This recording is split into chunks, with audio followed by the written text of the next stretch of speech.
Thank you for joining us this morning. We are going to be recording this meeting, just as a heads up. But yes, welcome to everyone here on this first Charge at Home roundtable today. I am going to share my screen in a moment. If someone wants to let me know that they can see my screen, that would be awesome. Thumbs up. Great. Awesome, awesome. Well, good morning, everybody. My name is Anna Guida. I am a program manager at Fourth, and we're here to talk about our newly launched program, Charge at Home. So yes, this is the first of a series of many roundtable sessions. We hope to hold these sessions monthly to address different topics related to multifamily EV charging. So each session will have a different focus, as well as a pre-submitted Q&A session and a live Q&A session. All sessions will be recorded and stored on the Charge at Home website on our events page, which we will drop the link in the chat about. If you have any questions throughout the session, please do drop them in the chat and we will address them during the Q&A sections. And if we do not have time to address questions during this call, we will record all the questions and get back to each person to the best of our ability as fast as we can. Stay tuned about future roundtables by visiting our website, fourthmobility.org/event or chargeathome.org/events. In today's session, we're going to talk about the Charge at Home program. We're going to do a website demo of the newly launched chargeathome.org website, as well as a run-through of our new multifamily project builder tool demo. And then we'll end with some questions. So just thank you all for being here, and we are excited to get started.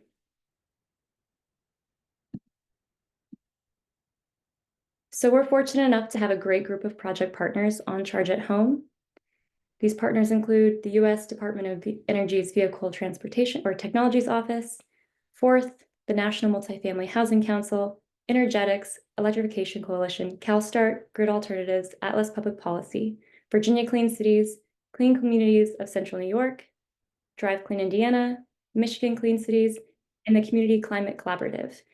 We have a lot of project partners on the call today who will be helping us address questions. So if you are a project partner, please feel free to drop in the chat or do a little wave so folks know who you are.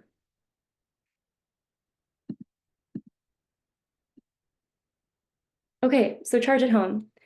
Charge at Home is a new program that exists to provide free electric vehicle charging guidance and tools and support to multifamily decision makers and residents. So the whole purpose of this project is to be a comprehensive EV charging resource hub to the multifamily industry and associated stakeholders. And we plan to identify gaps and needs for the industry and use these learnings to continue refining education, guidance, and to continue pushing out support to help in the transition to electric charging at multifamily properties.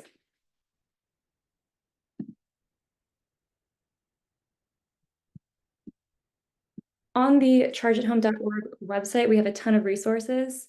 Some are just listed on the website. Other resources on here are just associated with the Charge at Home project in general.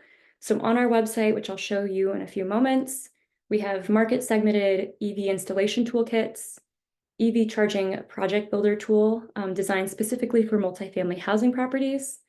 We have educational one-pagers, multifamily charging project case studies, and more to come.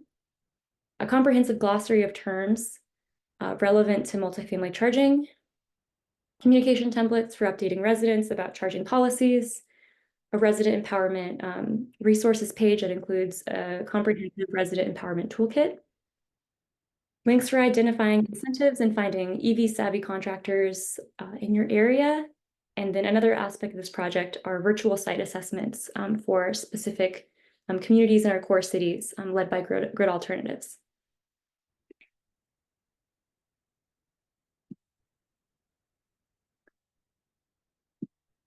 Awesome. So I'm going to show quickly, I'm going to pause my screen share. And I'm going to share the website and we're going to walk through it. And then if you have questions, please feel free to drop them in the chat. I'll have my colleague Varun Bather read them off to me as they come in or right after the demo. So let me get my screen ready. see. Okay.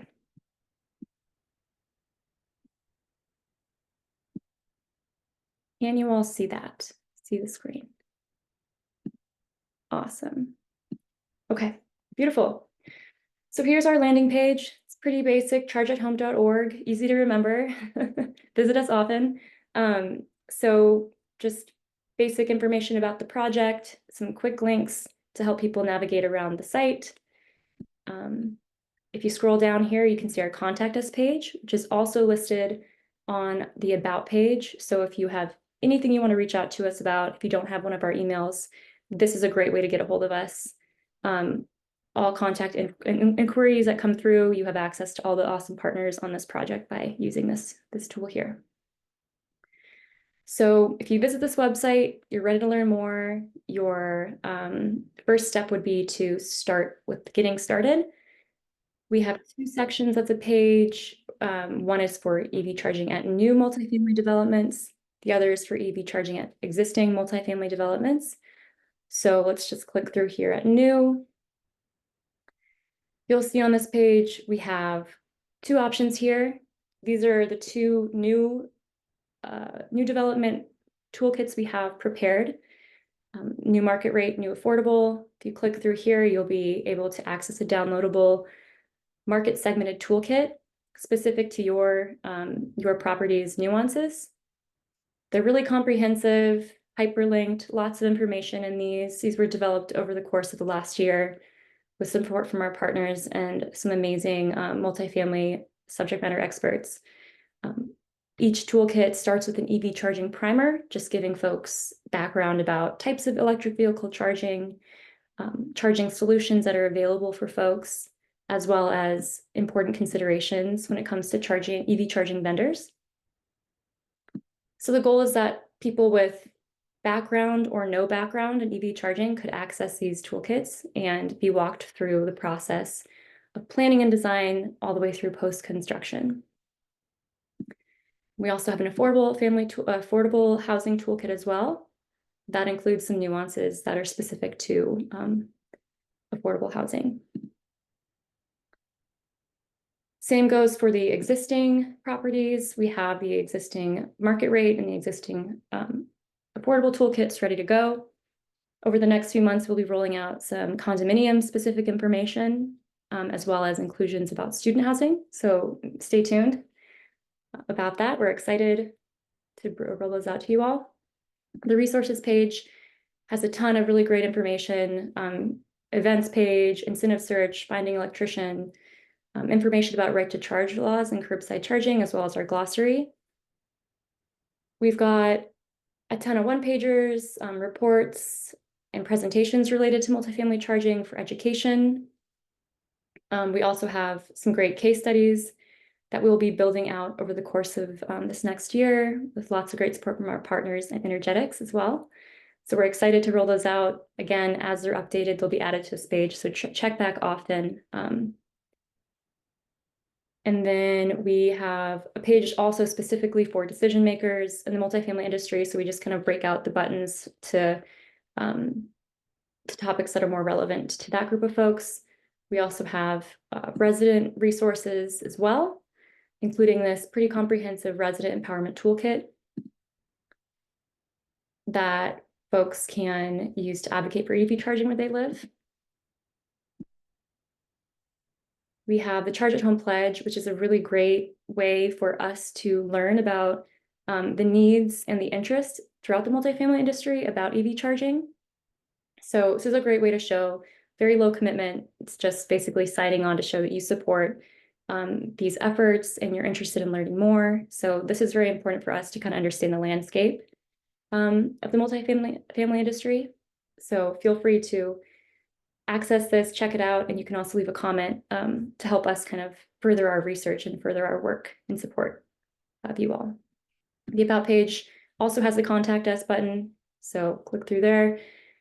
And then finally, we have the EV Charging Project Builder tool, which you can see right on this page, which Hannah will talk a little bit more about.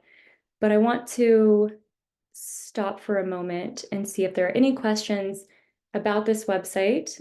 Stuart has dropped it in the chat for everybody to access. Yeah, any questions before we move on to the project builder tool demo?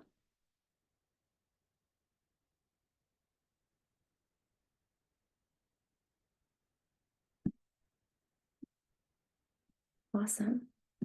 Okay, if anything comes to you, just feel free to drop it in the chat. I will pass it off to Hannah now. Hello, everyone. I'm Hannah from Atlas Public Policy. I worked on building out the Project Builder tool. So I'm going to do just a quick walkthrough of that.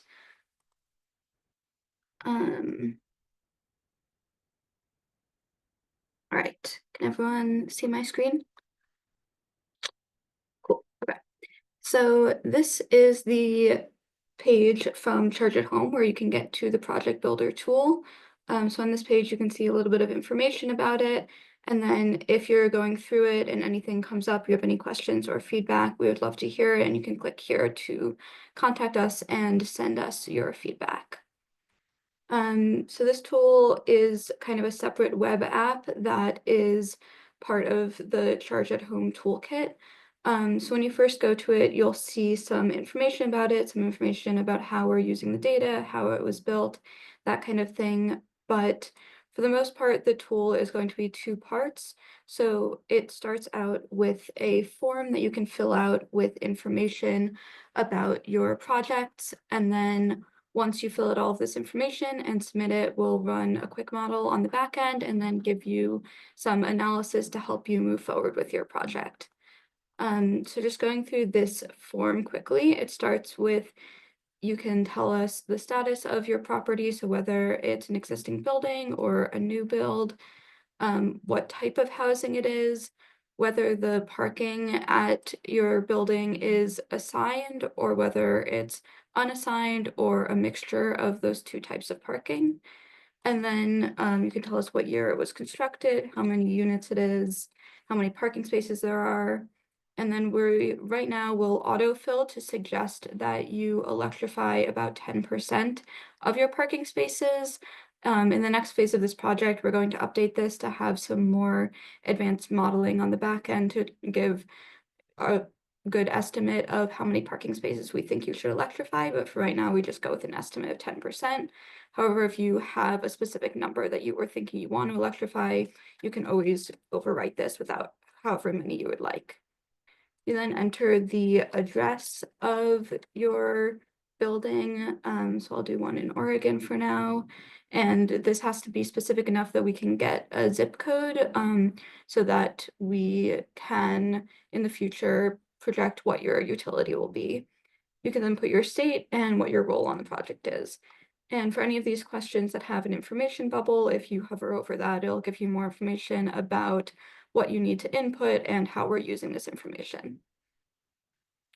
Once you hit submit, you get to the analysis pages. So we have 4 of these pages. The first one tells you the projected costs for your project. And then the next one is some incentives that you may be able to apply to for your project, and then your return on investment, and then just FAQs. So starting with the cost page, we broke it out into one-time costs and recurring costs.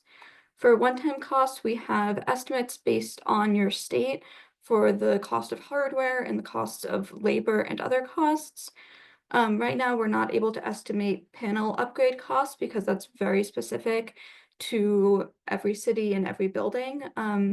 So we recommend that you contact an electrician and contact your utility and get some more estimates for these costs. And then once you get it, you can put it in and just add it in, and it will adjust your one-time costs. And if you hit recalculate, it will adjust your ROI as well.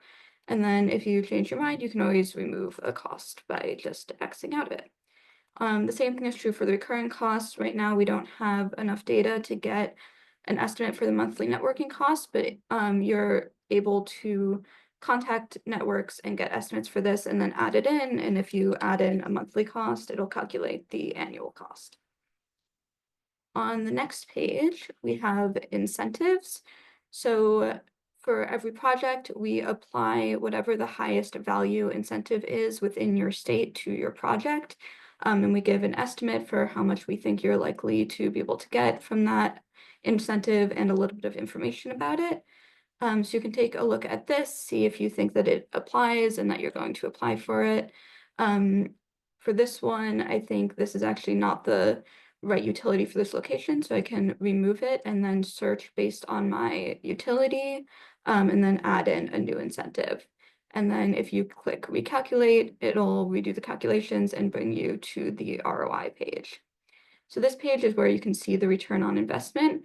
So it'll tell you how long it's going to take you to break even on the project, what your net ROI will be over 10 years, and then the estimated monthly benefit to both the property owner and the residents. And this split can be adjusted. So we default it to basically splitting, having you charge residents per kilowatt hour, splitting the benefit between the property owners and the resident, but you can adjust how much you want to charge them. And as you charge them more, you can see the year's break even go down and the ROI go up. And you can also see a chart that will show you the break even point. And then as you adjust this slider, you can see that chart change. And then the last kind of set of inputs that we have is the advanced configurations. So these are slightly more advanced inputs that we have defaults for. So if you're kind of just getting started out, you don't have strong ideas about these, you can leave our defaults. Or if you know, for example, that your residents are commuting a particularly large distance, you want to increase the number of average miles they drive, you can change any of these numbers and then click recalculate, and it will adjust the calculations at the top and again adjust this slider. Finally, you can input any additional annual or monthly revenue that you know that you're going to be getting based on this upgrade, and it will adjust the ROI as well. And then the last page is just FAQs. This is just a static page with some information on how we calculate everything in the other pages. The final kind of functionalities that we have is if you decide that you want to go back to what our defaults were, you can always click reset to initial values. It'll recalculate everything and take you back to the defaults. You can go back and adjust your inputs. So if you realize that you want to change any of this, if you want to increase the number of parking spaces you're going to electrify, you can adjust that. And then finally, if you have any questions on anything, you can click on View Glossary, and it'll take you back to the main Charge at Home site with the glossary of all of the terms. So that is the basic functionality of this tool. I think before I pass it back to Anna, we have a couple of minutes if you have any questions specifically on this tool.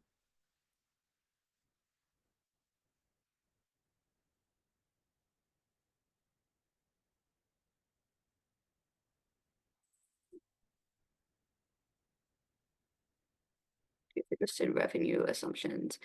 So right now we have adjustments for like discount rate, and you can kind of adjust based on what, if you have projections for the future, but I think outside of that, right now we're assuming things will kind of stay the same over time. I don't know if that answers that question. Yeah, I think you went by quickly, but you had sort of a maximum rate based on the Oh, yeah. market rate for DC fast charging in the area. Yep. Yeah, so right now, the most that we sort of permit you charging users is the market rate for DC fast charging, because we assume that users would go to a DC fast charger if they're being charged more than that. But if you know that those rates are higher in your area, or if you want to see what happens when the cost goes up, you can always change this rate and then click recalculate. And then you can adjust this slider to be higher, and that will allow you to basically be charging more. Yeah. Okay, got it. Thanks. Any other questions?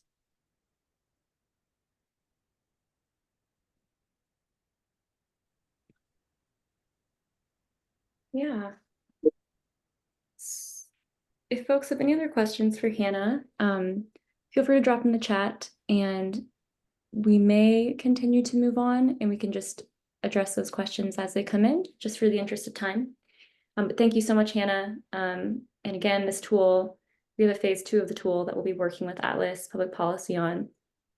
And again, feedback, we are eager for feedback about any element of this project to make it a more useful tool for the industry. So please do use the contact us form if you have any thoughts, feedback, or anything at all. We would love to hear it. So thanks again, Hannah, and your team. Can you all see my screen again? Amazing. Okay, great. So let me minimize this. So we're going to move on to some pre-submitted Q&A. During the registration process, you may have noticed there was a box to submit a question. So for these roundtables, we'll always prompt folks to drop questions they have that our team of folks at Charge at Home will triage beforehand. For the folks that ask these questions, we will send along some resources for specific answers to kind of complement our response. So thank you for submitting those questions. And if you want to next time when you register, feel free to drop your questions in the registration. So, okay. So the first question, what will most influence property owners to install EV charging infrastructure? And I'm going to pass it off to my colleague, Whit. Thank you, Anna. So we went with a sort of a bulleted approach to most of these questions because a lot of them were fairly in-depth and have a lot of nuances. Again, I tried to lay out some of the details, but as you can see, the first thing that will influence property owners to install charging is mandates. That is a fact. However, there are often they often face pushback. There can be unintended consequences if the mandates get to the point where they're onerous enough that building owners and property management don't want to install chargers. They may just not do the major rehabilitation or major reconstruction that they were planning on. It's got to make financial sense for them. Of course, incentives will influence property owners if the financials, again, work out. The third bullet here is clarity on value proposition and ROI expectations, which essentially is property owners seeing the financials and recognizing that there's a value proposition there. And typically that goes along with being familiar with the technology, either driving EVs themselves, their colleagues, their family.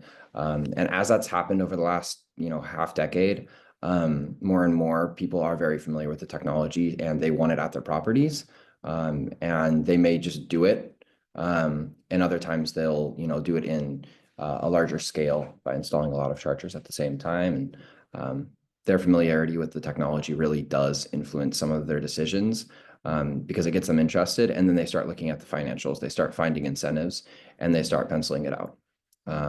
Of course, internal company sustainability requirements, ESG, and other things can influence companies to install chargers as well. And then ultimately, one of the biggest value propositions is literally the residents saying, hey, we want EV charging, and they drive EVs, and it makes it easier for you to, as a property owner or manager, to say, hey, this checks out, this makes sense. So that's sort of initial thoughts on this question. If you have any comments, questions, or anything else, let us know. And Sarah added, some property owners also like some pathway structure to prepare for additional charging needs and scale over time.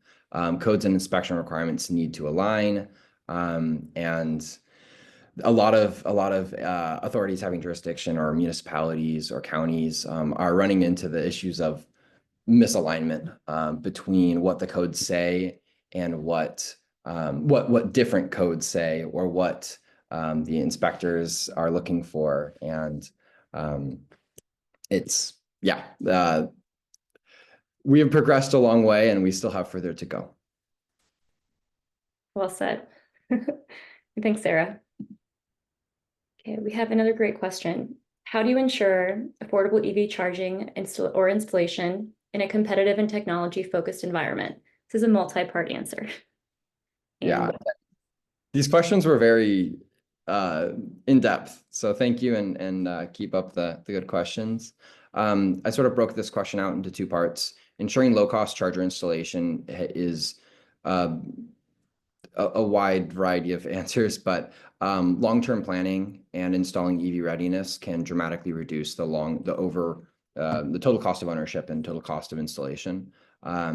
Using lower cost chargers or even smart charging outlets can be a really, really good way of reducing installation costs.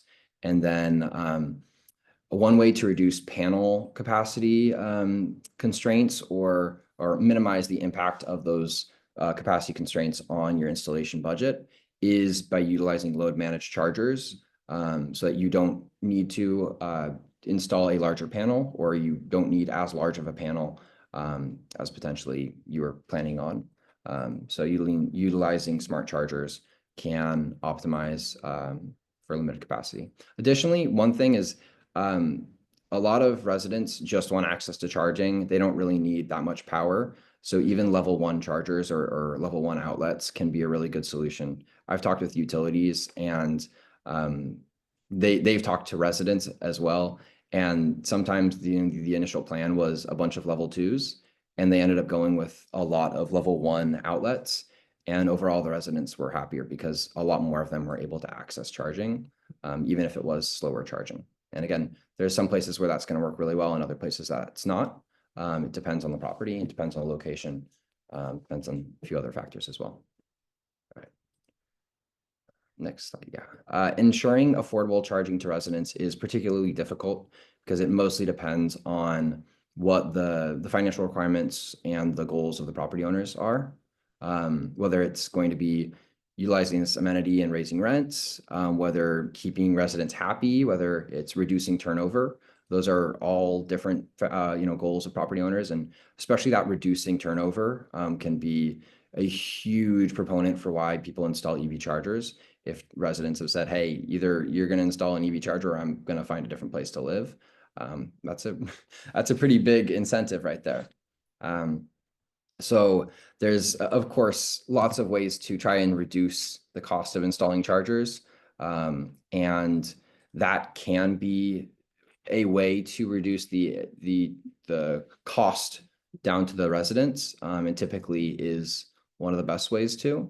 But ultimately, it is sort of in the property owners and property managers' hands on setting rents. And I guess cities can also theoretically put constraints around rent increases, but that has been shown to really reduce long-term unit production, which typically is seen as a larger market influence. So that's a much larger topic, and one that we don't want to go into right now. It's also one we'll get to in a future question. Ultimately, ensuring affordable charging to residents comes down to as many properties having EV charging as possible. If property owners and property managers don't have a differentiating amenity like EV charging, they're not going to be able to charge as much higher rent or parking fees for it. I don't see that being the solution for the next at least decade. This is a very long process, but that is how you get to the point where that amenity is no longer differentiating, similar to like washer and dryers. That's actually one of my favorite ones, because you could have in-unit laundry, you could have on-site laundry, or you could just not have laundry on site at all. Have people to go to a laundromat, which is similar to how EV charging can work, where the backup is always public charging, and typically at much higher rates. And that's the reason why in the project builder tool, we use that public DC fast charging rate as the sort of the backstop. If your on-site charging costs the same as public DC fast charging, there's a decent chance that people might just charge off site if it's easier for them. Anywho, so getting back to affordable charging for residents, there's a few ways to do so. It's tricky and ultimately does come down to how the property owners see the amenity factoring into their value proposition, what their return on investment requirements are for their investors, and a few other aspects. Awesome, thank you, Whit. And on our resources page, we have some one-pagers that specifically address like network charging, technology solutions for folks to kind of go more in depth about some of the options that are out there, the impact affordability. So thank you, Whit. Okay, so this is a multi-part question as well. And I'm addressing Wendy, our partner from Energetics, as well as Whit. Has there been any research on the potential gentrification impacts of EV charging in multifamily housing? Part 1. Wendy. Well, thank you. Thank you, Anna. So to answer that, yes, there is some research. It's still in its early stages, but there is a lot of research on parallel amenities, such as dishwashers, or as Whit mentioned earlier, laundry. And there's a lot of research on green gentrification in general, such as planting trees in community gardens. And I'm going to follow up with some of the research today. As they mentioned, we're going to have a written response as well. So we had started a literature search to learn more about the potential gentrification impacts of EVs. One of the surveys that I read about had of multifamily housing low-income residents showed that 70% of them still wanted EV charging and weighed that over any potential rent increases. So this project will have more resources added on the website itself at Charge at Home. If anybody on this call comes across some literature or research, please feel free to send it our way. I also wanted to point out that charging deserts can be a problem too. There's been research about how rideshare mandates in California may impact environmental justice communities. A lot of environmental justice communities are concerned about first mile, last mile problems, and EV charging is part of that solution. So that is a large consideration. And of course, make-ready mandates on new constructions could mitigate some of these increased costs that people could perceive for having the renters bear the burden. We also had some non-research based observations through our team's experience, and I'm happy to share those observations as well. EVSE installation can lead to gentrification, but the exact financials depend on the individual's specific situation and can often be a net benefit to residents, even if the property owner increases rent. Tracking net benefits to a property owner and residents is particularly difficult due to the lack of data. Multifamily housing residents without home charging, as we've been mentioning, they rely a lot on the public charging and curbside charging. Addressing barriers to installing charging in multifamily housing can also spur residents to go electric as they see their neighbors going electric, or they just see EV chargers near them and they want to learn more. And they obviously need the benefits just as much as anybody in single residence homes, and their air quality is just as important, and they know that. It's very important for marginalized communities if home charging prices are affordable. And also making electric vehicle charging a standard amenity across all multifamily housing properties will be one of the key criteria for reducing the justification for rent increases when green infrastructure upgrades are made at multifamily housing properties. So that's my summary. I don't know if Whit has anything to add or if my colleague Kevin Wood at Energetics has anything to add. I can jump on. Again, reiterating what Wendy said, we'll have more of this research up on the website soonish. And if anybody wants to learn more, we can send over some of the resources that we've gathered. And again, as this is an evolving field of study, and there's other research out there for other green gentrification, even bike lanes and parks. The effects of gentrification can be felt in a lot of different ways. And while the research on EV charging is still new, we plan on gathering more of that and putting that onto the website in a way that's very accessible to everybody. So, yeah. All right. Awesome. Thank you, Whit and Wendy. Kevin, if you had anything else, feel free to jump on. I didn't, but thank you. Well, I will with the invite, but yeah, as we said, it's we'll post more research on, but I think, the number one takeaway there is, this project, we're looking for resources to help get charging in everywhere. And the gentrification is a pretty complex issue. To do with kind of the urban housing market, but our goal is to promote charging for everyone, and in a way that can hopefully help issues and not exacerbate any urban issues. So we'll post all the resources we have on this. Awesome. Thank you, Kevin. Thank you so much. Okay, let's move along to the next question. Okay, so this question was short, but I added a question mark to it to make it more of a question. It's a great opportunity to talk about another project that one of our project partners is priming, Charge at Work. So Charge at Work the website is very similar to Charge at Home, but replace home with work and was around before Charge at Home.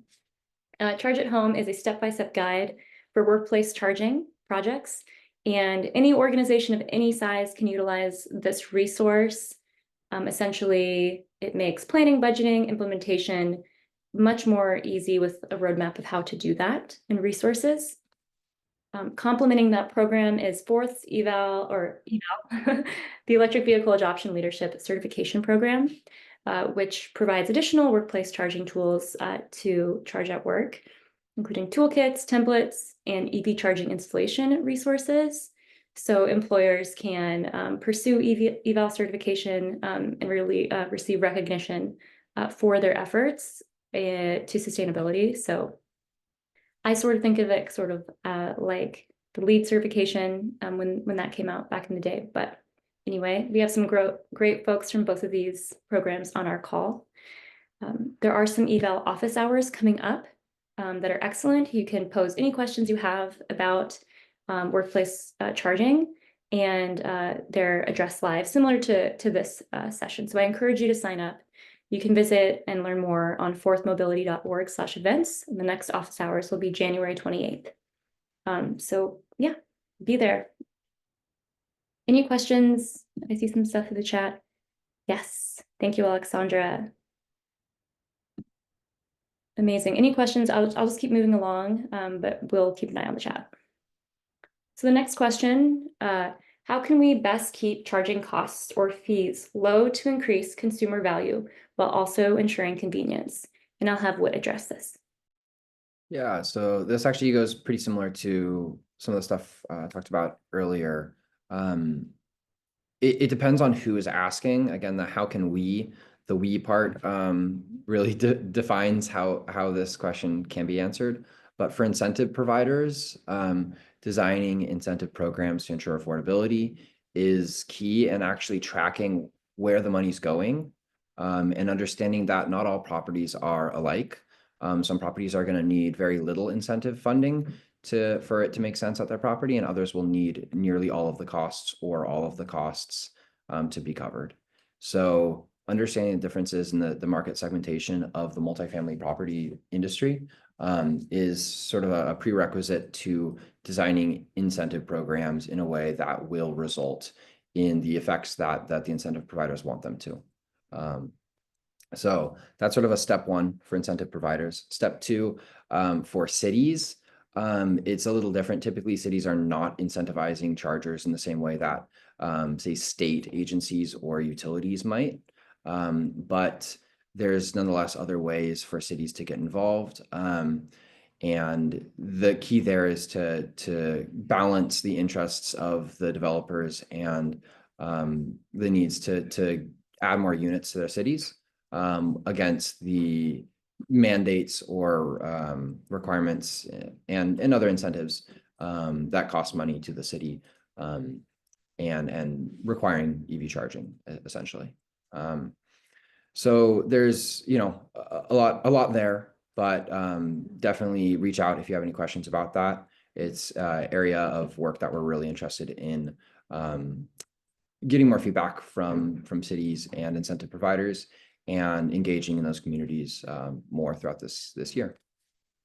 All right, next slide.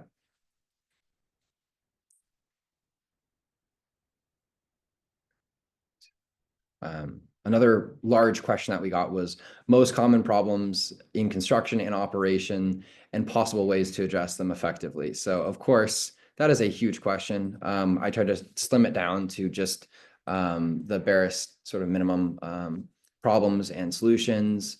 Again, in new construction, you're talking about different teams not knowing enough about EV charging. That's honestly moving really quickly. A lot of design teams really are talking with consultants that know what they're talking about, hiring consultants rather, and the design teams themselves are becoming more and more familiar with EV charging in a variety of different locations and different parking lot structures. And then, of course, I don't know if this is necessarily a problem in the same way that the question was asking, but leaving EV readiness out during new construction really does hit property owners down the road. We really anticipate significant EV adoption over the next 2 decades. And it's kind of hard to fathom. And it's frankly also hard to financially justify if you're a developer and you're not seeing EVs right now. But property owners that know enough about EVs should be requesting their, the property owners, the builders, the developers to be installing EV readiness because it's a huge cost savings if you do it on the initial construction side. So that's sort of the construction solutions. Plan ahead, prioritize EV readiness, educate your staff, make this a priority because this is a major amenity that people will be requiring down the road. All right, next slide. And of course, the operations side. Again, this is a fairly large question, and that really could be a full presentation on. And I'd love to hear from any developers and construction teams down the road. So if you have any connections that you think would find this website or the project builder tool useful, definitely let them know about this resource and put us in contact with them. Problems in operation typically are chargers not working the way that you expect them to from a property manager or owner standpoint. Vandalism, complaints, again, chargers not working, and then of course wear items on the chargers. So any solutions from the charging side of helping get these chargers to reduce the number of issues they run into is optimal. And then affordability is sort of a higher level concern from the resident standpoint. If it's not as affordable as some of public charging or even workplace charging, most of those residents are typically going to charge at workplaces if it's cheaper. But it depends on the EV owner's perspective financially. So, and then of course, solutions on the operation side from the property owner perspective, hiring local technicians that can service the chargers quickly. That sort of goes without saying. You want things fixed quickly. You want them to no longer be a problem. And then working with a charging vendor that actually can ship parts quickly when necessary. And then ideally you have your property management team have a training or be in contact with the charging service provider or vendor, so that they know what to do, and that's just part of training. So yeah. All right. Next slide, if we've got one more. That is the last question that was pre-submitted that we had the opportunity to answer. There was a question that came in last night that we'll be addressing offline and replying to the asker. Thank you so much, Whit. Yeah, so again, a lot of these themes and topics and questions, lots of answers and more and deep insights on our website and throughout the toolkits and the one-pagers that are provided. Additionally, these slides will be available for you to reference, and we'll be generating some FAQs over the course of the year. So come back, watch these videos, access the slides if you have questions, or connect with us. Once more, I'm going to mention the Commit to Charge at Home feature, which is just a way for us to understand the perspective of the multifamily stakeholder and decision maker, and to show who's interested, who wants to stay involved, who wants to provide insight. So yes, please do access that. We got an awesome a developer in New York submitted several properties last night, and that's just like very encouraging. So we're excited to bring everyone together on this journey, I guess. But yeah, and if you do sign the commitment form, it's a good way to stay up to date, because we'll collect information and send you updates about any exciting news related to multifamily charging. Let's see.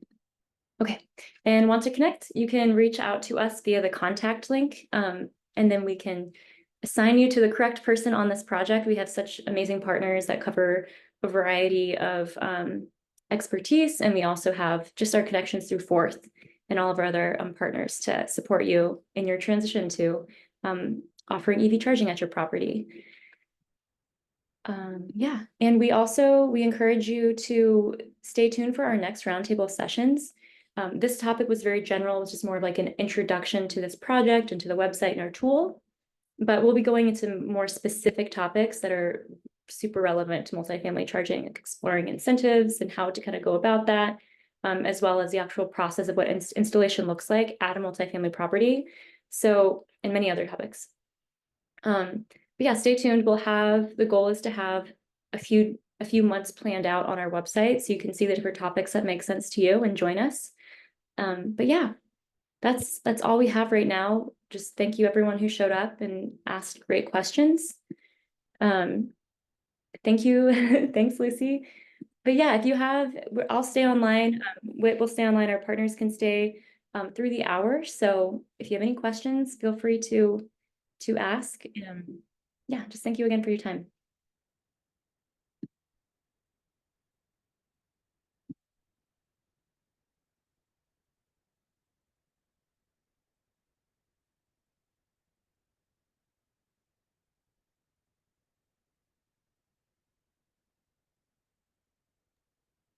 If you have any questions, feel free to come off mute. Yeah. Otherwise, we can wrap up a little sooner, I guess. Hey, I do have one quick question. This is Charles Griffith of the Ecology Center out in Michigan. We've been working with one of our state agencies to try to develop a guide for multifamily residents to help do, I think, the same thing, try to encourage them to provide affordable charging to residents in the state. We skimmed through it today and I haven't had a chance to study it, but was the intent for the toolkit to be something that can just simply be shared with others or stolen from, and maybe in our case, if we want to modify it for conditions here in Michigan. Absolutely. Yeah, just kind of wanted to get a sense of your expectations or hopes for how your toolkit would get used. Absolutely. Feel free to nab anything you want. It's here for education purposes. Okay, Truly, terrific. and over time, things will be updated. So if you just tie back, cite the Charge at Home website, folks can go there for more up to date information. But additionally, yeah, I would encourage you to check out the resident empowerment toolkit as well, because you mentioned the resident focus. Yeah, so it's on the resident resources page. Great. And hopefully we'll have some feedback for you guys as well. Really. Great. Thank you.